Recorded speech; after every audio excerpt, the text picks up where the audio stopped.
Halo, selamat siang menjelang sore teman-teman Tribuners. Kembali saat ini saya sedang berada di BKB Benteng Kota Besar Palembang. Makanya pada hari ini saya akan memperlihatkan kepada kalian proses pengembangan istana balon.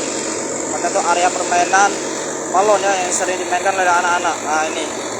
Jadi untuk mengembangkan balon yang berukuran gede ini itu harus menggunakan mesin blower ini nah.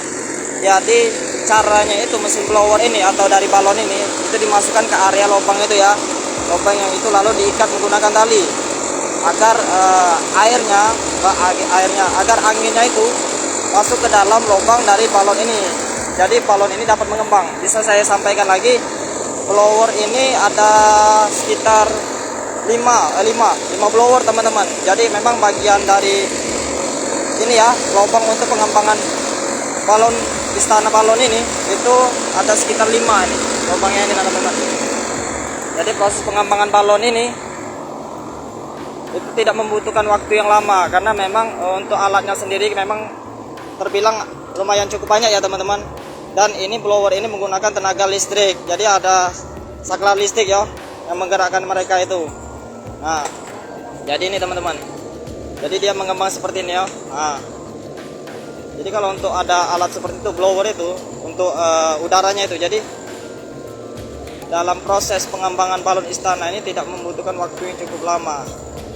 Nah, hanya saja ya memang untuk balon yang udara lumayan gede ini ya, seperti wahana permainan anak-anak.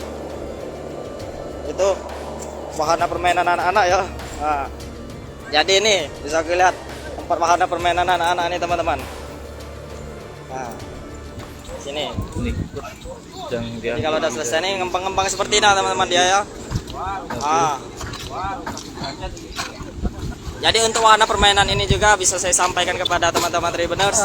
Untuk harga main untuk di wahana permainan balon ini khusus anak-anak ini berkisar hanya sekitar 15.000 masyarakat kepada seluruh masyarakat. Setelah viral aksi komplotan pemuda pembawa celurit di SPBU Golf Palembang telah diamankan warga mengeluarkan budget pada Rabu 9 Februari 2022.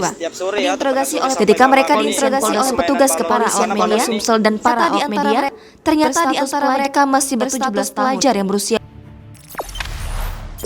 Jangan lupa subscribe, share, komen, dan like ya.